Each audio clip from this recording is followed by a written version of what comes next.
오늘은 9월 9일 2022년 추석 연휴가 시작되는 아침입니다. 저는 이제 국토종주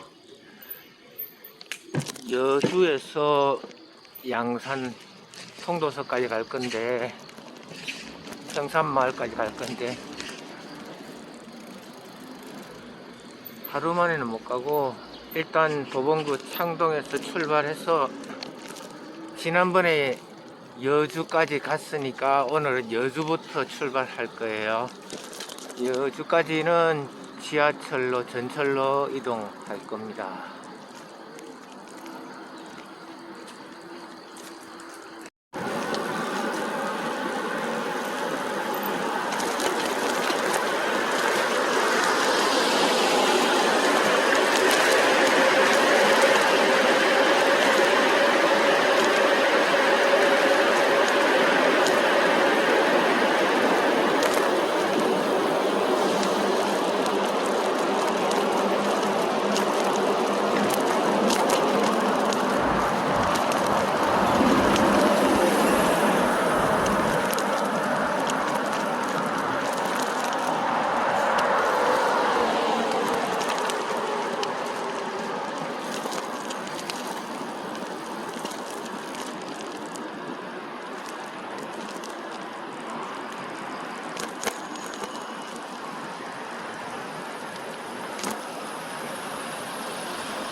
여주까지 전철로 가는 길이 아주 복잡해요. 복잡하고 여러가지인데, 도봉구 창동에서 가려면은 좀 더 복잡하고 시간도 많이 걸리는데, 노선이 좀 다르지만 노원구로 넘어가서 노원역에서 가면은 좀 간편해요. 두 번만 갈아타면.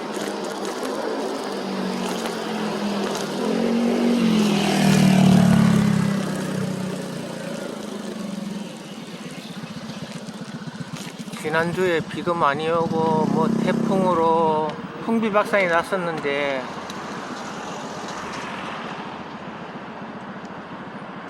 오늘은 진짜 날씨가 너무 화창하고 좋네요. 전형적인 가을 날씨.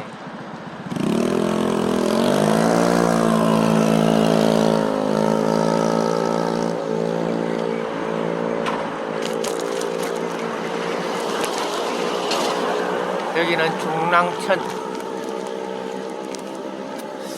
새벽 4시부터 일어나서 준비했는데, 떠날 준비를 했는데, 떠나는 마음은 무거워요. 여행할 때 기분이 상쾌하고 경쾌하고 즐거워야 되는데 굉장히 무거워. 왜냐면 이게 참, 그냥 자전거면은 간편한데 전기 자전거기 때문에, 전기 자전거는 무겁잖아요. 전기 떨어지면 완전히 엄청나게 무겁거든. 그래서 이제 충전 문제, 뭐 100km, 110km, 120km 정도밖에 못 가는데, 그것도 굉장히 다른 일반 자전거보다, 일반 전기 자전거보다 2배, 3배 이상 가는 거리예요. 그럼에도 불구하고 이번 목표가 한 300km 정도 되니까, 350km 정도 되니까 3일 만에 완주하기는 어렵지 않을까 싶고 빠듯하고, 4일 걸리려니까 너무 시간이 길고, 나도 생활이 있는 사람이라. 근데 어떻게 하든 2박 3일 안에 끝낼 수 있으면 좋은데, 오늘 목표는 여주역에서 충주 지나 이하령, 문경, 세제, 문경까지 가는 게 목표예요. 오늘 제일 아마 힘든 목표를 잡았을 것 같아요. 문경 모텔에 미리 방을 하나 예약해놨어요. 근데 내일 거는 미리 예약할 수가 없어서 내일은 또 뭐 추석 당일날이니까 모텔이 할지 안 할지 모르겠는데 어디까지 갈 수 있을지 조금 미지수예요. 7곳까지 갈지 외곽까지 갈지 그 부분은 뺄 수 있는 만큼 쫙 빼는 게 좋겠죠. 자, 이제 노원역 왔으니까 지하철로 내려갑니다.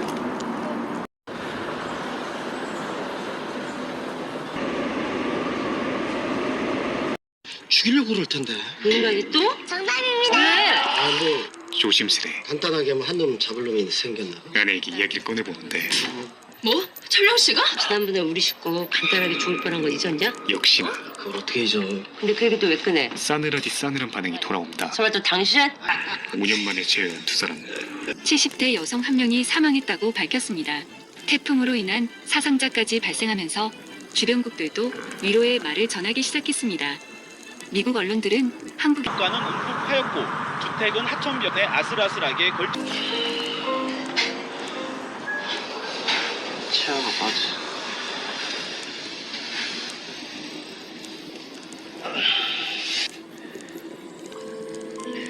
자, 여주에서 충주 가는 남한강 자전거 길을 찾았습니다.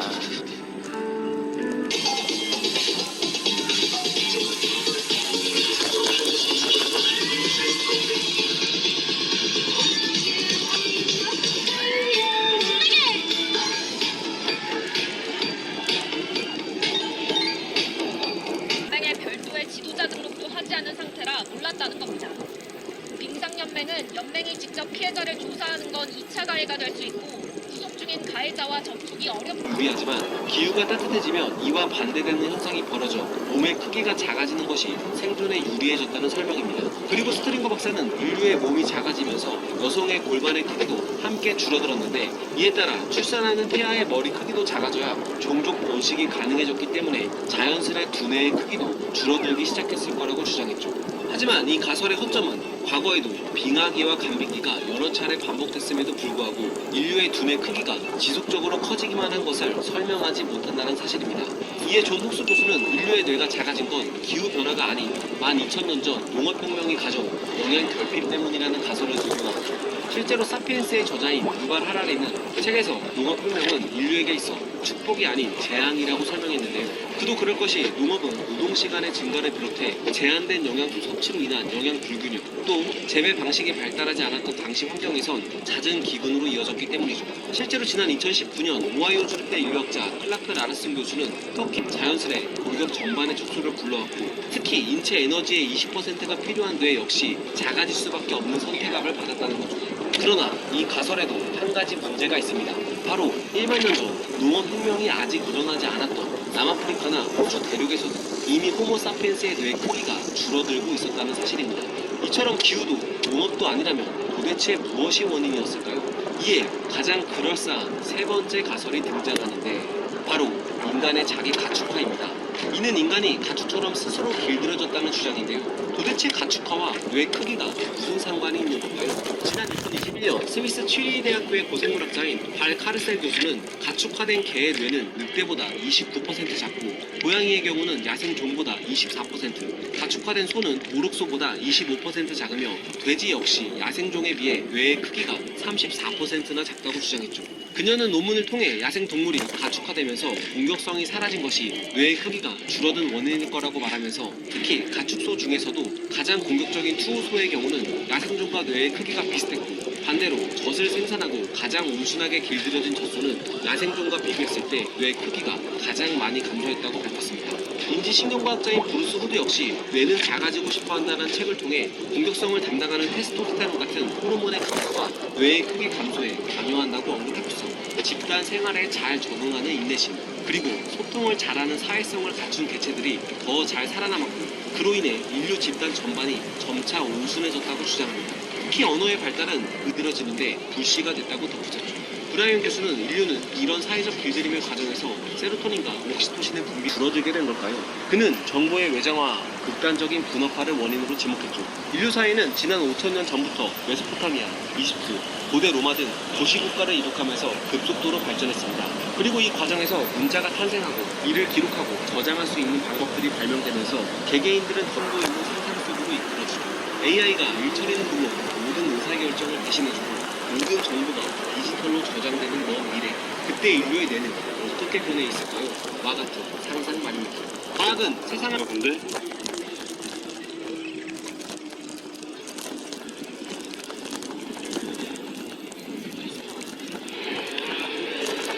난 뒤에 보이니까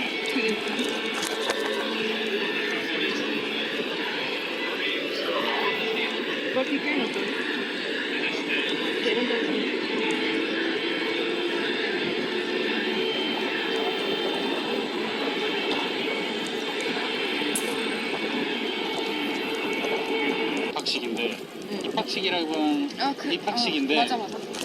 이제 내가 이해를 못하니까 스웨덴 말로 하면 멜리랑 같이 왔어요. 네. 사실 아침에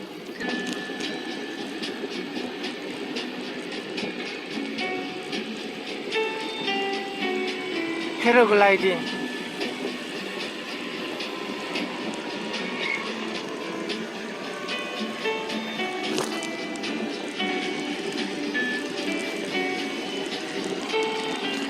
그렇게 순수 자연 상태의 날개와 그 다음에 인공의 뭐 전기나 엔진 힘으로 저렇게 패러글라이딩을 만들면은 그냥 단순한 행글라이딩보다 더 즐거움이 2배, 3배, 4배로 증가될 수 있겠죠. 서핑도 그렇게 생각해요. 그냥 파도 힘만 갖고 노는 것보다 나중에 조금 모터 힘을, 전기 모터 힘을 가미해서 쓰면은 그렇게 되지 않을까. 그렇게 또 될 것 같아요. 나부터 그렇게 바라고 있으니까.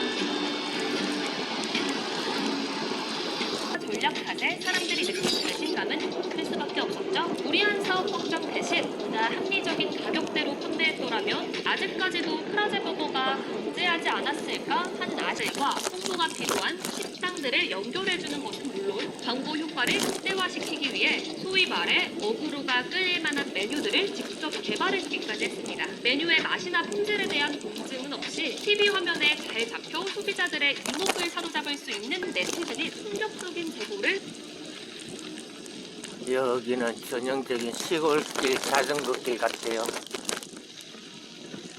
강천보 조금 지나서 여주에 강천보 조금 지나서 한강, 남한강 뭐냐 강천보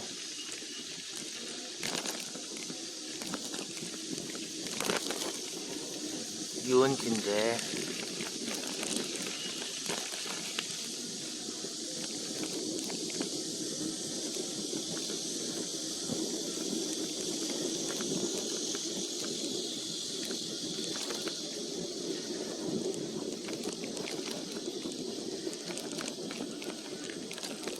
옛날 추억 속의 영화 같은 한 장면이네요.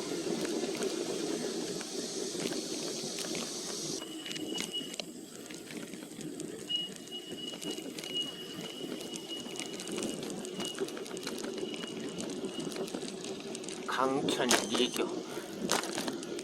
세상에 한 아가씨가 옛날 필름 카메라를 목에 걸고 지나가네.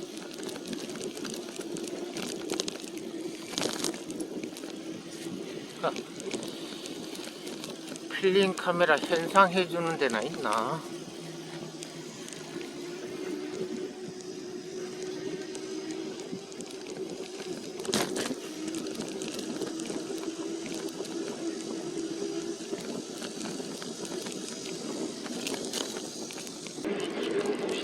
아버지의 가슴에 대못을 꽂고는 다시는 오지 말라고 합니다. 이곳 교도소의 즐거우시면 같이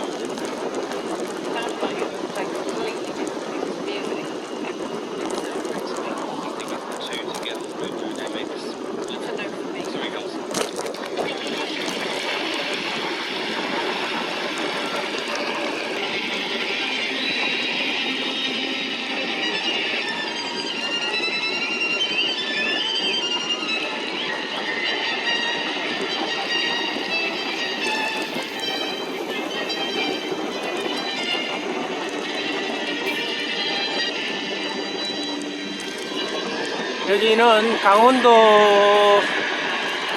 접경 지역 원주 초입인데요.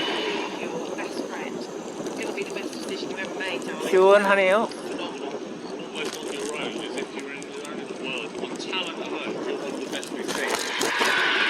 친구를 남겨두고 홀로서 무대에서 관객과 심사위원에게 제대로 보여줬습니다. 물론 수경 씨의 실력으로 이뤄낸 것이지만 다시 오디션의 기회를 준 사이먼 역할을 하는데요. 한 번 더 무대를 설 수 있게 해준 건 이례적인 결정이었습니다. 처음에 친구가 보여줬던 무대가 좋지 않았기 때문에 그대로 탈락할 수도 있었지만 사이먼은 재능을 달고 수경 씨에게 기회를 줬고 사이먼은 유명한 음반 프로듀서입니다. 유명한 보이밴드 원트릭스거나 우리에게도 친숙한 웨스트라이프를 발굴했죠. 상당히 직설적인 성격으로도 유명합니다. 지금이야 K-팝의 인기가 상당하지만 2016년에 연칭이 K-팝의 무대성 요 다리 넘으면 강원도. 보이그룹을 만들었는데요. 시원하네요. 멤버들을 모집해 한국 연습생처럼 멤버 전원이 숙소 생활을 하고 춤과 노래를 같이 할 수 있게 오른쪽으로 가면은 충주. 재능을 알아가줘서 한국인으로서는 고마운 일이죠. 그럼 수경 씨의 충주 고구려비가 있어요. 충주에.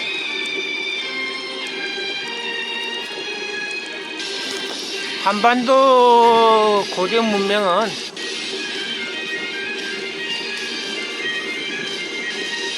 삼국 통일 이전엔 다 고구려 땅이었고 나중에 고구려가 망하면서 신라가 한반도를 접수했고 북쪽과 요동, 북경 이북은 다시 발해가 접수했죠. 오디션을 하면서 많이 성장했던 18년 만에 그랬어요. 음악을 발해가. 하는데 나는 가수다에서 윤도현의 공연에 참여하기도 했고 발해는 자기들 스스로는 고구려라고 했지 발해라고 안 했어요. 그냥 발해만에 있는 지명을 나라로 처음에는 인정하지 않다가 발해라고 기록을 했는데 그게 우리 역사서에도 발해라고 계속 하고 있는 거예요. 우리 역사 빨리 주권 회복을 해야 돼요.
여기는 아주 저지대라고 비 오면 침수되는 곳이에요.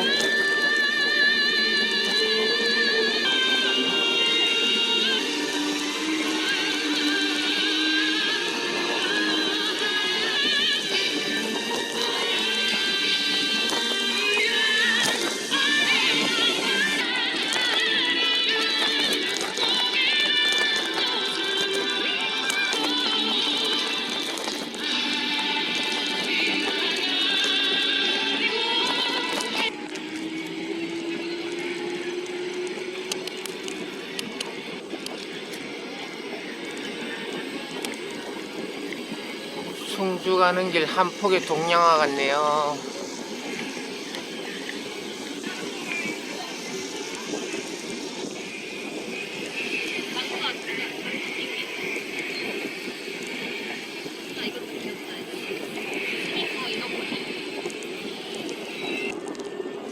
유튜브에 개가 인사를 잘하는 개가 있어요. 진돗개인데 그 인사를 자꾸 할머니, 할아버지, 꼬마, 학생, 아줌마, 아저씨 이제 인사 계속 하는데 그러다 보면은 돈이 이제 1,000원도 생기고 가끔씩 2,000원도 생기고 그래요. 그거 받아가지고 슈퍼를 가는 거예요. 슈퍼를 가면은 슈퍼 사장이 이제 먹고 싶은 거 골라라 하면 자기가 먹고 싶은 거 골라와서 갖다 주면은 그 돈하고 바쁘는데, 뭐 때로는 과자 값이 1,000원 넘어갈 때도 있는데 인사 잘하니까 이뻐서 그냥 주는 거예요. 시대가 개하고 사람하고 같이 살다 보니까 점점 닮아가네요.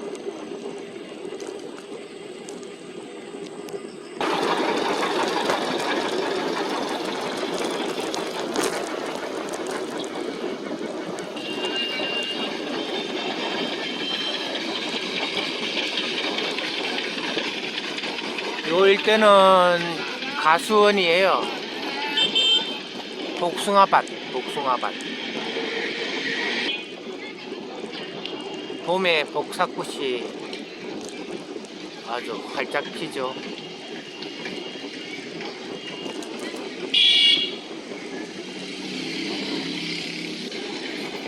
충주에 복숭아가 유명한 것 같아요. 북한과 인접한 연영성 선양시를 방문 시찰하며 한국전쟁 관련 기념관, 항미원조 기념관을 찾아 한국전쟁에 대해 다시 상기시키는 등 심상치 않은 행보를 이어가고 있습니다.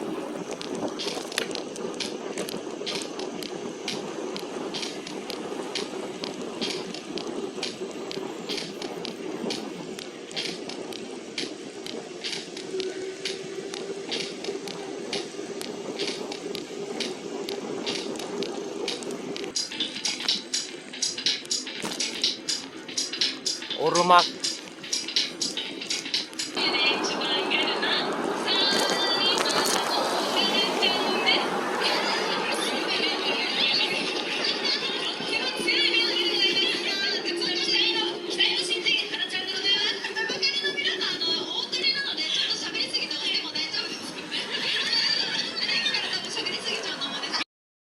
경기에 대한 목표.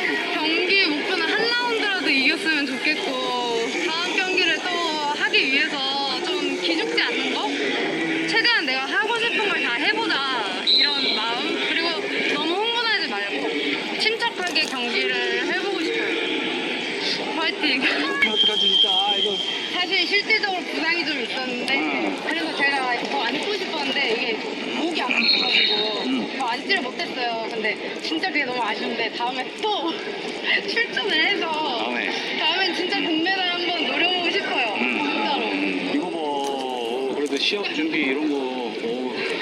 근데 확실히 진짜 진심으로 하셨. 엉뚱한 지역을 지원 공격하는가 하면 머나만 당나라 유주자사가 방어를 한다든지 바다를 통한 공격은 물론 현재 주류 강단사학계가 규정하는 발해와 신라 위치는 전혀 사서 기록과 맞지 않음이 명백히 확인된.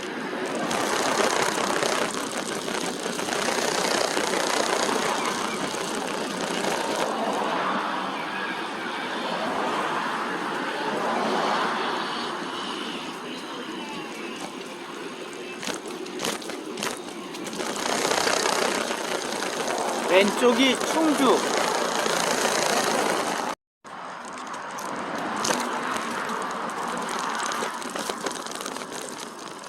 충주 탕금대 근처에서 한숨 잤어요.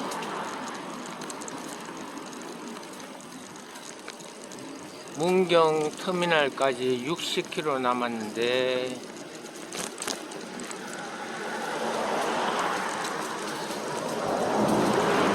여주에서 여기까지는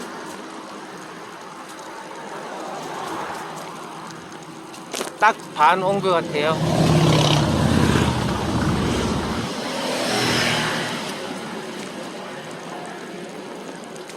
거리상은 반이지만 이제 문경세제에 올라가는 이하령 고개, 그거는 진짜 악명 높은 고개인데 옛날에 10년 전에 자전거 타고 이하령곡에 넘어갈 때가 8시간 걸렸어요.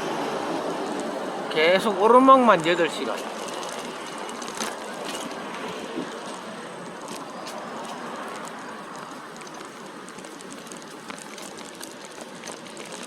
그런데 지금은 또 그때하고 다르니까 오늘은 전기 자전거로 가는 길인데 어떨런지 궁금하네요. 경험이 전혀 없는 건 아니지만 한 번 경험 있다고 해서 그게 또 경험이 많은 거로 착각해서는 안 되겠죠.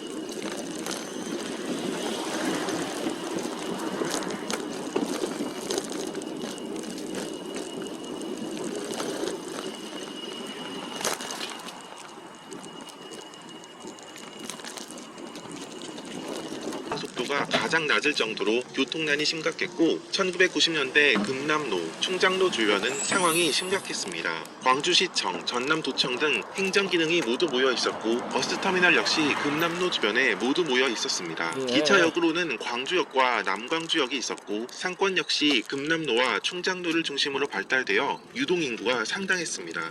이어서 상무대로를 따라 광주 최대 규모의 전통시장인 양동시장, 개발이 예정된 상무지구, 이용객이 상당했던 광주공항, 여기에 옛 송정시의 중심지를 잇는 노선이었으니 당시로 보았을 땐 이용객이 당연히 많을 것이라 예측했던 노선이었습니다. 이런 상황으로 볼 때 광주 1호선이 지금과 같은 노선망으로 짜인 것은 어떻게 보면 당연한 일일 수 있습니다. 즉 이 노선의 목적은 광주 도심과 개발이 예정된 상무 신도심, 옛 송정시의 중심인 송정리를 빠르게 이어주는 역할로 지금의 선양은 이 역할에 충실했다고 볼 수 있습니다.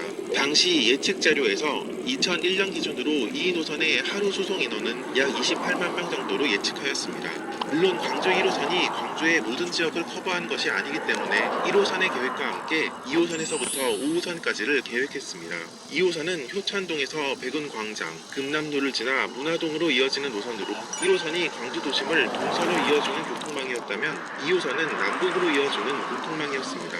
3호선은 월정리에서 유스케어, 백운광장을 지나 광주역으로 이어지는 노선, 4호선은 광주역과 상무지구, 월곡동을 한 바퀴 도는 순환선, 마지막으로 5호선은 월정리에서 한양지역과 유스케어를 지나 금남로로 향하는 노선으로 계획되었습니다. 공통점은 모두 금남로가 있는 광주 도심을 지난다는 점이었습니다.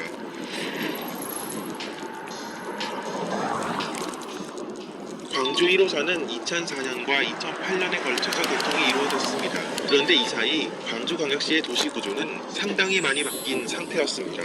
우선 상무지구의 개발과 함께 광주의 도시기능의 상당수가 금남로에서 상무지구로 옮긴 상태였습니다. 광주시청의 이전을 비롯하여 여러 금융기관과 관공서가 이곳으로 들어섰고 큰 상권이 형성되면서 상무지구는 현재 광주광역시의 신도심으로의 역할을 하고 있습니다. 또 현재 광주광역시를 보면 외곽 지역에 상당히 많은 아파트 단지가 생겨났음을 볼 수 있습니다. 첨단, 수완, 하남, 금호지구 등 아파트 단지가 밀집되어 있는 이곳들은 주로 1990년대부터 본격적으로 개발이 이루어진 곳입니다. 이들 지역은 대단히 아파트 단지는 물론 해당 지역마다 상권도 어느 정도 형성되어 있습니다. 광주 종합버스터미널, 유스퀘어의 이전은 1992년에 완료되었습니다. 전국에서 가장 큰 버스터미널이지만 당시에는 예상했던 수요에 훨씬 미달했다고 합니다. 그러나 지금은 신세계백화점 등 상업시설이 옆에 들어서면서 유동인구가 상당히 많은 지역이 되었습니다. 그런데 이러한 모든 개발이 상무대로라는 큰 도로를 중심으로 이어졌다면 1호선은 엄청난 수요를 보였겠지만 문제는 상무대로 축이 아닌 이곳저곳 외곽에 들어서게 되었다는 데 있습니다.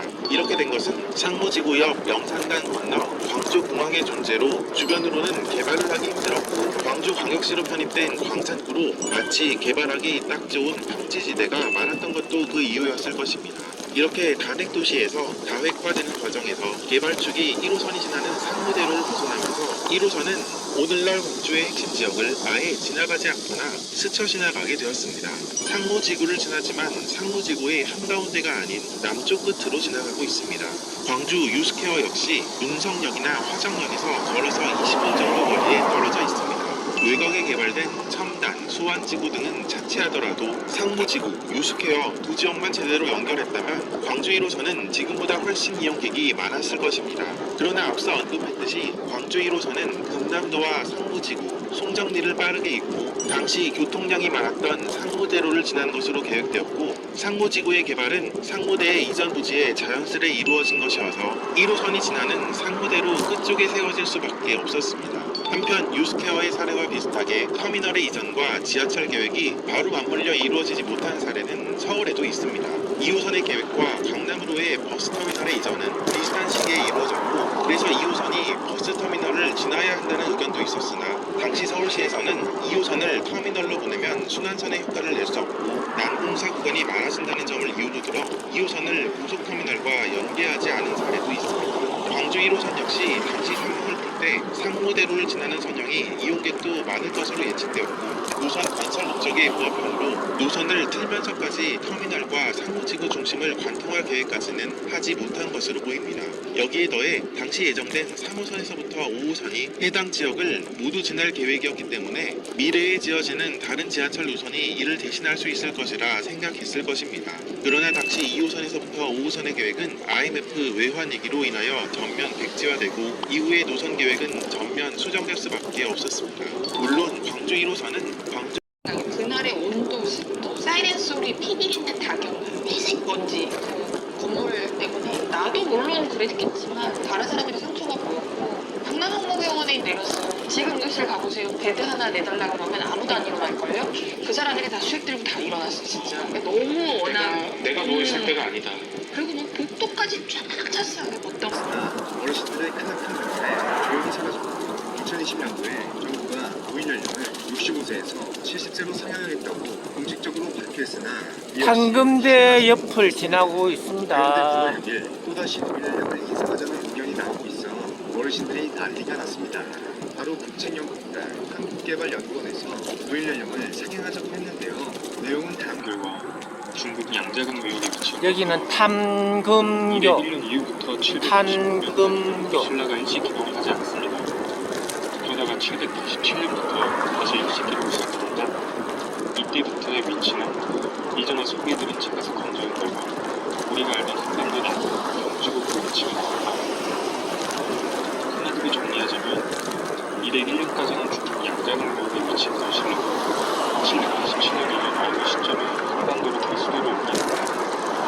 사실 어떤 크기가 어려운 거리죠. 가까운 거리도 아니고 그렇게 먼 거리를 청도했던 일반적으로 이해하기가 어렵습니다. 그러나 중국이나 일본, 심지어 우리나라 역사까지 이 부분에 대해 언급할 것은 아무것도 없어요. 그런데 한 가지 제가 단서로웠던 것이 그 영토를 한순간에 잃게 된 것이죠. 그 빈자리는 나중에 다른 민족들이 채웠을 거고 저는 이 가정의 근거로 삼국사기에 있는 자연재해 관련 기사를 보여드리겠습니다. 644년 고구려를 볼까요? 644년이면 고구려 멸망 24년 전인데요. 평야에는 붉은 비가 내리고 4년 뒤엔 짐승들이 떼를 지어 서쪽으로 4일 동안 이동했다고 나옵니다. 지진의 전조 현상으로 야생동물의 집단 이동 현상이 나오기도 하죠. 656년 고구려 수도에 쇳가루가 비처럼 떨어집니다. 바로 1년 뒤 신라의 기록에는 토암산의 땅이 불탔다라고 기록된 것으로 보아 이전 고구려에 떨어진 쇳가루는 혹시 화산 폭발로 인한 화산재가 아닐까요? 2년 뒤에 금마군 땅에 피가 흘렀다라고 나옵니다. 자꾸만 땅의 지형이 변화가 되고 마치 용암이 흐르는 듯한 인상을 주고 있어요. 3년 뒤엔 지진이 발생해 남쪽 지방의 피해가 급심하고 수도에 지진이 또 발생합니다. 이제 668년 고구려 멸망해죠. 당나라 신하 가은충은 다음의 내용을 당 황제에게 보고합니다. 적들, 즉 고구려는 거듭 흉년이 들고 백성들은 노략질하며 지진으로 땅이 갈라져 들짐승들이 단체로 이상한 행동을 한다. 저는 개인적으로 이런 내용들을 봐서 백제와 고구려의 멸망 원인이 단순한 내부 분열에 있는 것이 아니라 오히려 그 내부 분열을 발생시킨 원인이 자연재해에 있었다고 생각합니다. 이제 신라만 남았죠. 나당전쟁을 수행하는 도중에 2번에 걸친 지진이 있었고 676년 뒤로 당나라를 먼저 삼국 통일을 하게 됩니다. 하지만 그 이후에도 계속해서 재난이 발생하고 오히려 더 심해지는 걸 볼 수 있습니다. 682년 이제 신문왕의 통치 시절인데요. 죄수들을 사면하고 5년 뒤에는 뭔가 의미심장한 기록을 남겨요. 왕이 제사를 지내면서 이런 말을 했다고 합니다. 별의 형상이 괴리하고 해는 빛을 잃어가는 두려워 몸이 벌벌 떨려오니 마치 깊은 목과 골짜기에 떨어지는 듯하다. 아니 왕이 감히 이런 고백을 하다니 정말 그 당시 국가적인 흉조가 들었다는 증거로 보이네요. 당시 재난재해뿐만 아니라 천문학적 측면에 있어서도 왕권을 위협하는 어떤 흉조가 들었다는 걸 나타내고 있어요. 엎친데 덮친 격이고요. 결국 2년 뒤에는 왕이 직접 나서서 발구벌로 천도를 하려고 하는데요. 결국 실패하게 되고요. 아무리 봐도 뭔가를 피해 달아나려고 하는 인상을 주고 있어요. 691년 죄소일을 사면하고 4년 뒤에는 또 수도에 지진이 발생하고 3년 뒤 또 지진 발생하고 커다란 바람과 홍수가 났다고 나오네요. 그리고 699년 주목할 만한 기사가 나오는데요. 동해문, 그러니까 당시 신라가 양자강이 셌다고 하면 그 당시 동해문은 지금의 서해바다를 의미하는 말이죠. 동해문이 핏빛으로 변하는 5일 만에 복구되었다. 그리고 동해문이 서로 맞부딪히는 소리가 수도까지 들렸다고 되어 있습니다. 이건 마치 지진해일을 연상하지 않습니까? 참고로 지진해일이 올 때는 기차와 같은 큰 소리를 동반하기도 한다고 하네요. 702년 죄수들 살면했다. 703년 이제 선덕왕의 제위기였는데요. 선덕왕은 즉위하자마자 그 치세가 끝나는 때까지 계속 재난의 휘둘립니다. 저의 멘트 없이 그냥 한번 쭉 보겠습니다.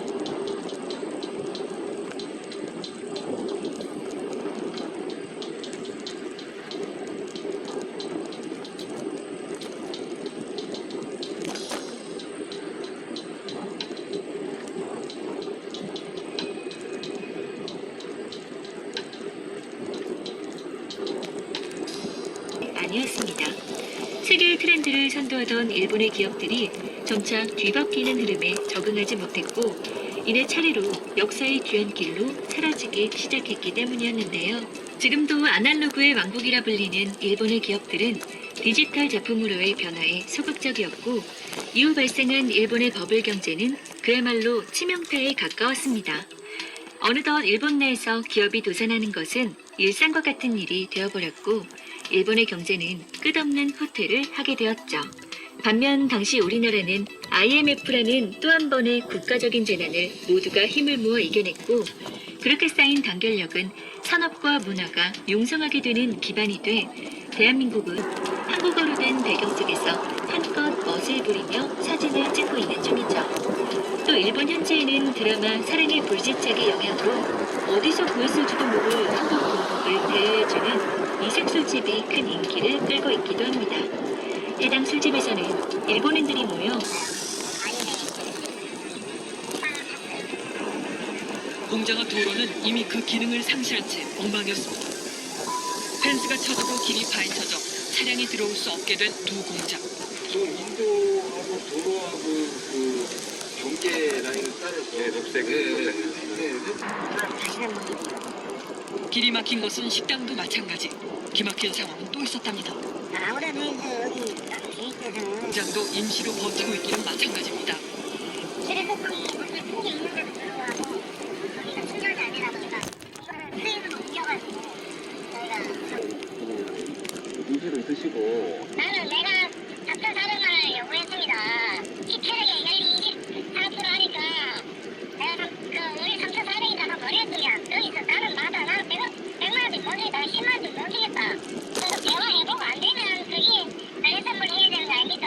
근데 그때는 시부모 이래가 이야기해보면 이해 없습니다. 저러가 손을 보이는 사람인데 오히려 공장 측에서 아무런 얘기가 없었답니다. 우리 공장부터 마찬가지입니다. 공장이 한 55만 공장을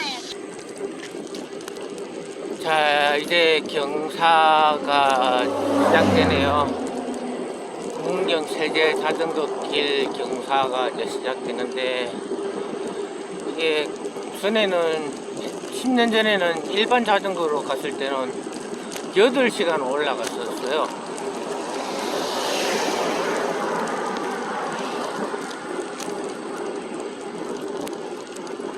아직 본격적인 시작은 아니지만 그때 하도 고생해가지고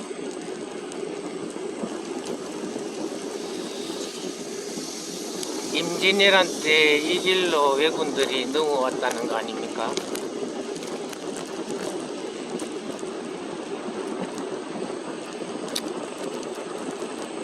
여기서 올라올 때 지쳤을 때 매복했다가 그냥 소수정예로 몰살을 시킬 수 있었을 텐데 괜히 상검대에서 그냥 말 타고 원을 그리면서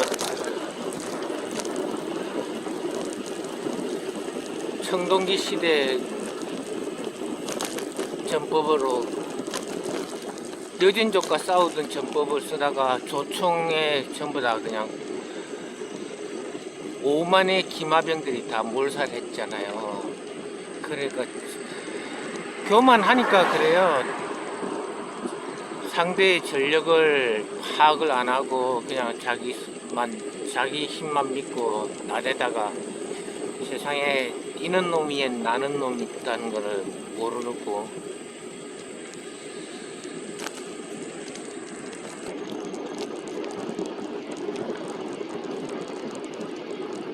북한강을 따라 뻗어있는 북한강 자전거길은 문강 사거리 왼쪽으로 가면 단양과 충주, 오른쪽으로 가면 보은, 괴산, 직진하면 수안보, 문경. 저는 춘천을 갈 때는 보은과 괴산이 오른쪽에 그러면 속리산이 있다는 이야기네. 저쪽에 보일 것 같아. 보이긴 한데 저 산들이 1시간도 채 되지 않아 벌써 춘천 시내에 들어왔습니다. 춘천을 가는 가장 빠르고 편리한 교통수단입니다. 그러면 여주에서 출발하면 속리산까지 춘천역에 도착했습니다. 자전거 라이딩 할 수 있겠네. 춘천역은 1년 만에 왔는데요. 오늘 날씨가 많이 도와주네요.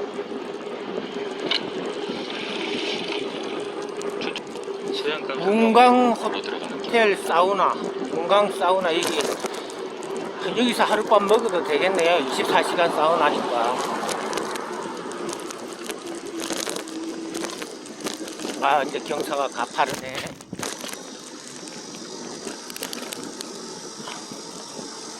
경사가 이제 가파라. 때문에 케이블카로 다시 하산을 해야 합니다. 그래서 편도 요금은 없고 왕복 요금만 있습니다. 내려가면서 보는 경치는 또 다른 느낌이고요. 섬 하나에 저렇게 태양광 시설을 가득 채우는 건 처음 보네요. 길을 잠시 벗어났다가 다시 찾았습니다. 이 지도가 잠깐 멈추고 해요. 바로 다음 장소로 이동합니다. 내비가 케이블카에서 멈춰. 봤던 물레길을 지나고 있습니다.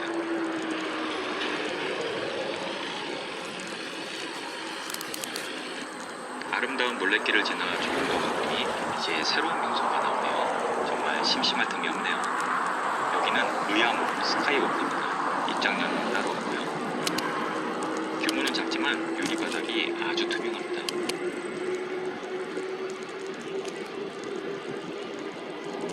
산으로 둘러싸인 의암호의 풍경이 아늑해 보입니다. 이곳은 자전거나 굳이 걸어서만 길 수 있습니다. 춘천을 자전거의 도시로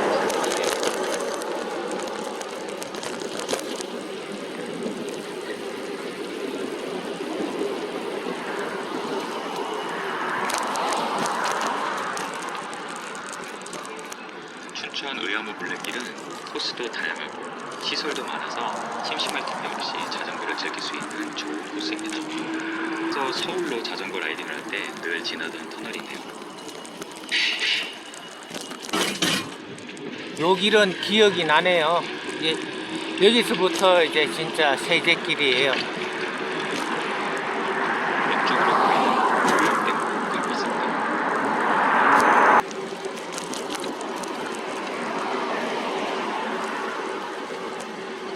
이하령 고개 문경 세제길.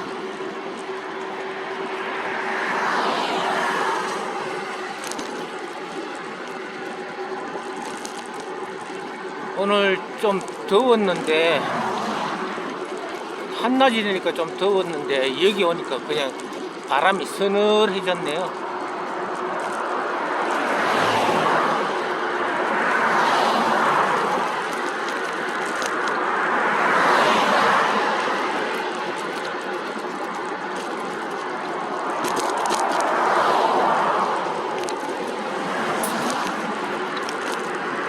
이 내비가 자꾸 잠을 자는 것 같아.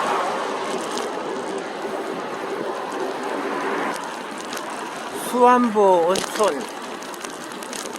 온천 자연 용출수.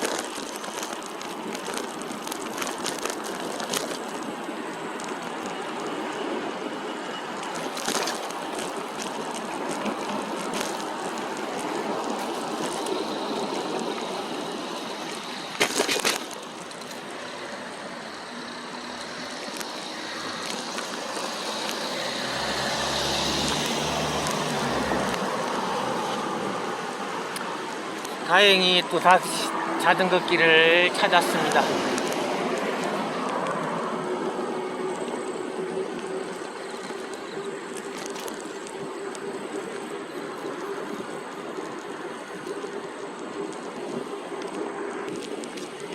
이 냇가에서 옛날 방식으로 물고기를 잡네요. 조그만 그물로. 옛날에는 저렇게 해서 이제 매운탕도 끓여 먹고 했는데 드디어 이제 이하령곡에 경사가 시작돼 끌발을 하고 계시네.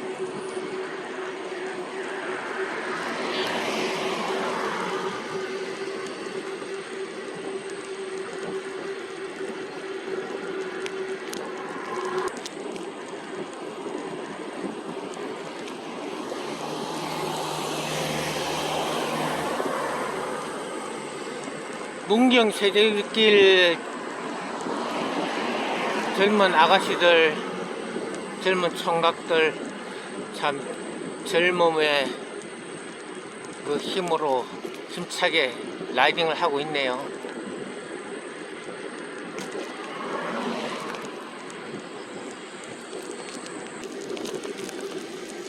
월악산 국립공원 수안보.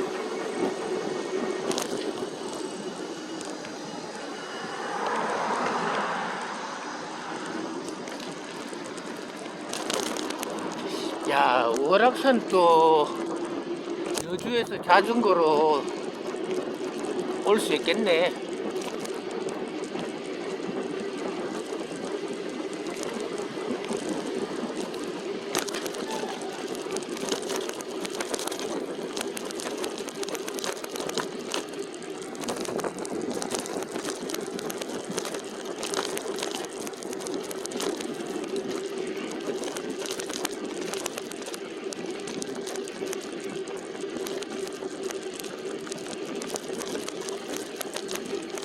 근처에 모텔 많으니까 여주에서 여기까지 왔다가 충전해 놓고 월악산 갔다가 다음날 다시 여주로 돌아가면은 자전거 라이딩도 하고 등산도 하고 1박 2일 좋은 코스가 되겠네요.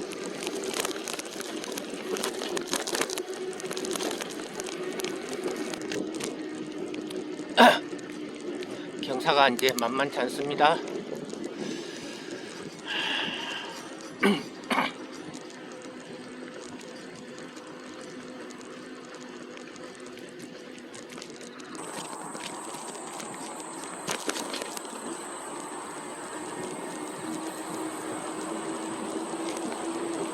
문경 세제길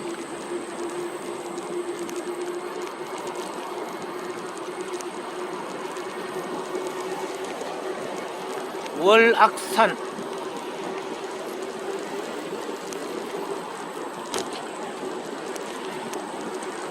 오늘 1차 목적지까지는 25km.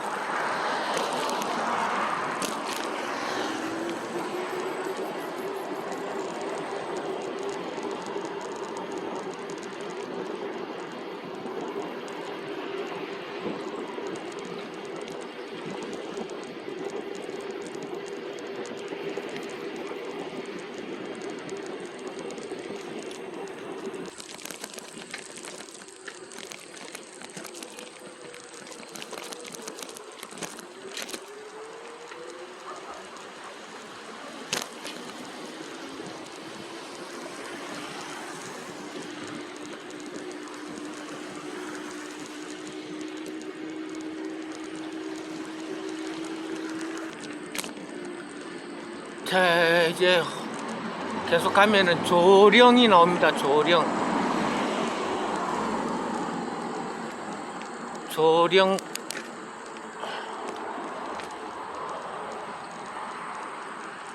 임진왜란 때 왜군들이 조령으로 넘어왔죠.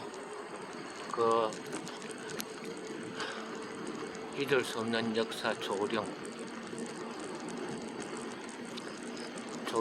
새도 쉬었다 간다고 하는, 쉬어 넘어간다고 하는 조령.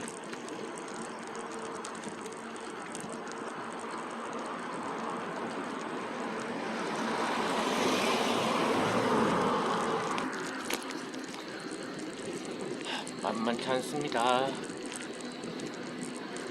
끌바 해서 가는데 다들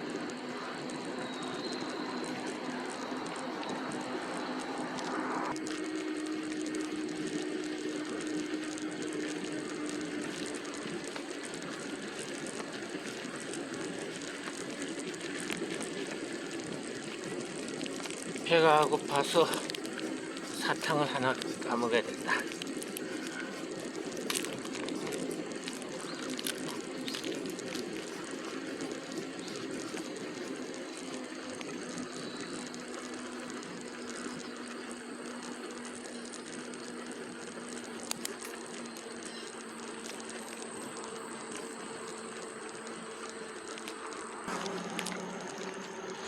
조령산 휴양림 이하여대 수령관.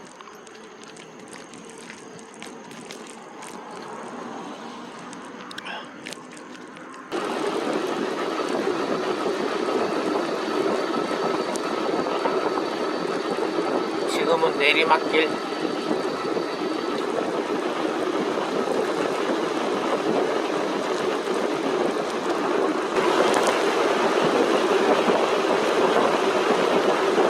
청년들 국토 종주하다가 자전거 펑크 난 모양인가봐요. 펑크 안 나는 게 최고의 자전거 라이딩의 축복이에요.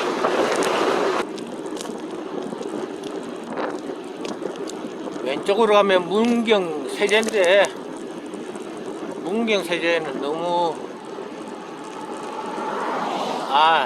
영화 촬영 세트장이 있죠. 가볼만 하죠. 볼거리가 많아요, 문경세제 가면.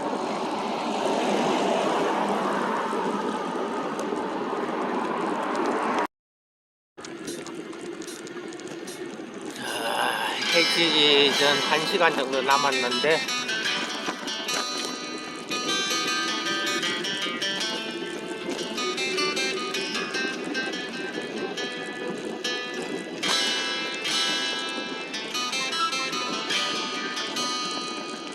문경세제길 신풍이란 곳에서 원두막에서 1시간이나 쉬었네.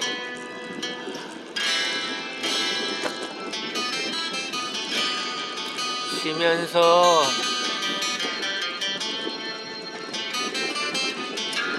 집에 돌아갈 차편 알아보고, 혹시 또 캔슬돼서 나온 거 있는가 조사해보고,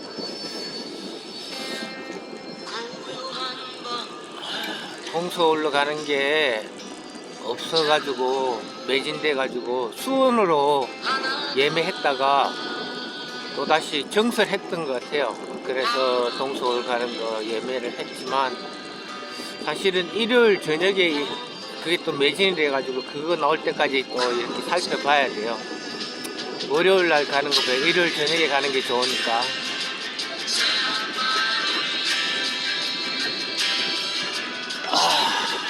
그리고 SNS, 밴드, 페이스북 이거 다 검토해보고 1시간 쉬면서 유익한 시간이 됐네.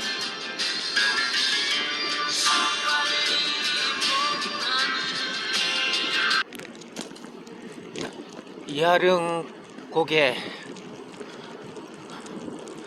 악명 높은 이하령 고개 3.5km 남았습니다. 정상까지. 저 밑에 버스 고속도로가 까마득하게 밑에 보이네.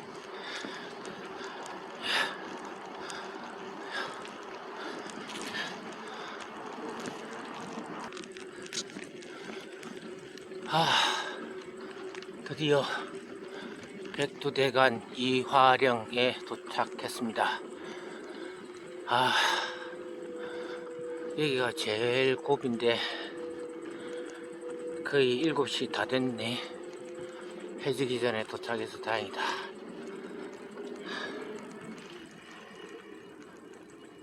자자자자자자. 으아, 자, 아유.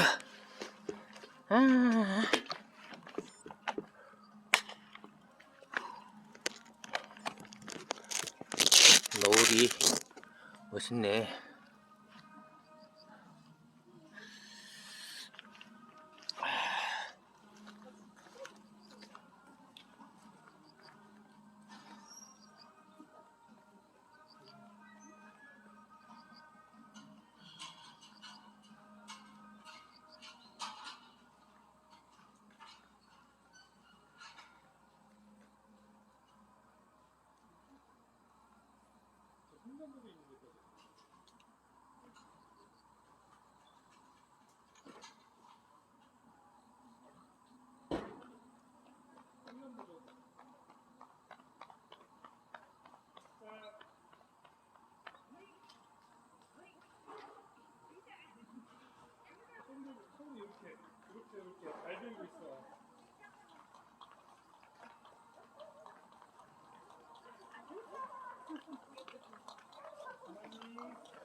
좀 동그랗게 약간 넓게 조금만 더 넓게 조금만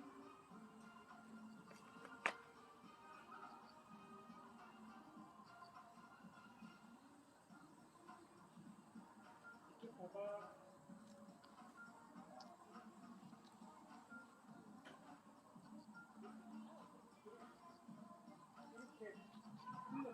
살짝 찔러. 살짝 찔러. 이렇게 살짝 썰어줘.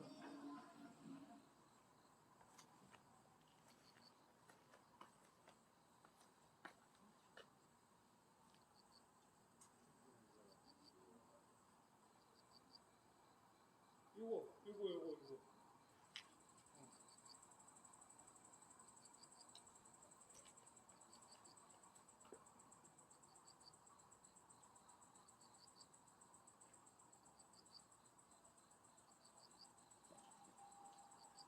그대로 있어. 한번 더. 후.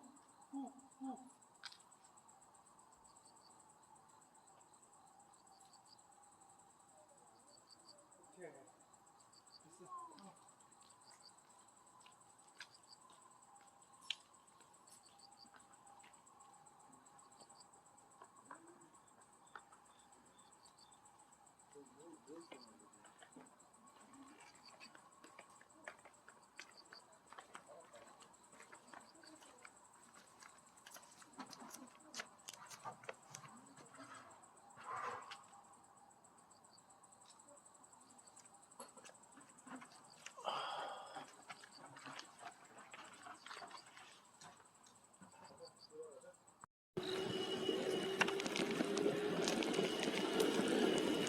백두대간을 넘어서 이하령 고개를 넘어서 이제 내리막길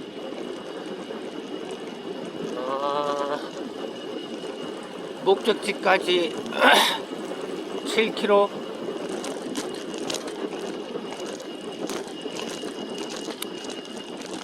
도착 한 25분? 20분이면 도착할 것 같아. 근데 배터리가 간당간당하게 아슬아슬하게 딱 맞았네. 메인 배터리는 이하령 꼭에 올라오면서 거의 바닥이 나버렸어요. 보조 배터리 조금 남겨둔 거로 이제 내리막길 달려서 숙소까지. 잠시 후 도시 방향 오른쪽 길입니다. 하지만 이벤트 원단은 조금 다릅니다. 고유의 기술로 마치 호흡하듯 땀이 환기되어 직접적으로 원단 밖으로 나가죠. 땀이 젖고 그걸 밀어내는 과정 없이 바로 나가는 방식입니다. 고어텍스와 방수 효과는 비슷하지만 통기성은 훨씬 뛰어납니다. 투습도 25,000, 내수압 3만. 이전에 로우 알파인에서 판매했지만 지금은 사용하지 않습니다. 어두워지네요. 스위스의 쉘러라는 회사에서 개발한 소재입니다. 운동선수용 원단으로 개발되었던 소재입니다. 땀을 흡수하고 배출하는 게 최우선이겠죠. 투습도는 18,000, 내수압은 2만 이상입니다. 마크테릭스, 캐나다 구스, 콜롬비아, 데상트 등등 많은 회사에서 쉘러 원단을 사용합니다. 에코쉘, 스위스 아웃도어 차, 내수압 2만. 굉장히 쾌적하겠죠. 버그하우스가 아니라 백하우스입니다. 옴니테크 아웃드라이. 한국에서 등산하면 꽤 많이 보이는데 콜롬비아에서 만든 소재입니다.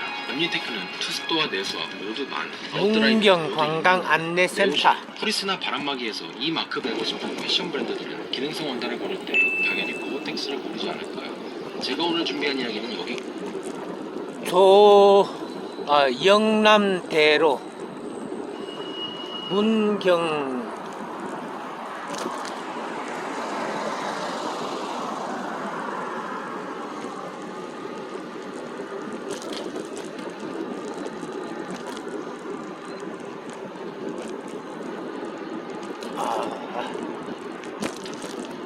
어두워지네요.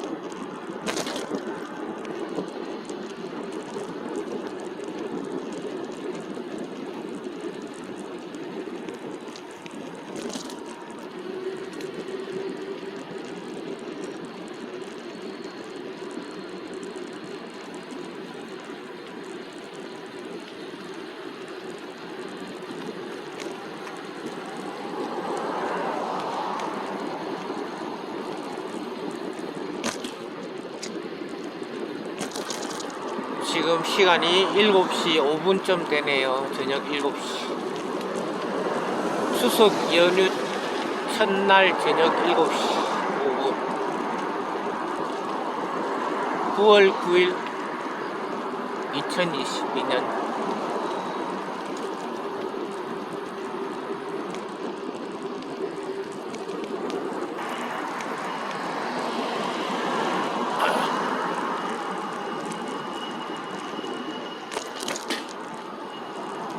숙소가 이제 한 1, 2분 남았네요.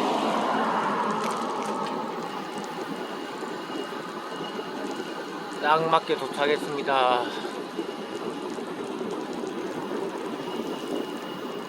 직진하면 문경 온천, 문경 전통시장.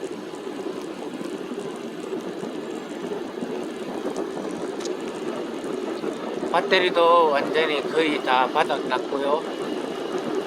여주에서 여기까지 목적지까지 50% 남았어요. 현재 평균 속도는 시속 25.8km이며 남은 거리는 555m, 약 잠시 후 오른쪽 길입니다.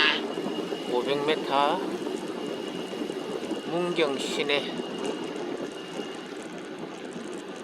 왼쪽에 문경 버스 터미널이 있고요.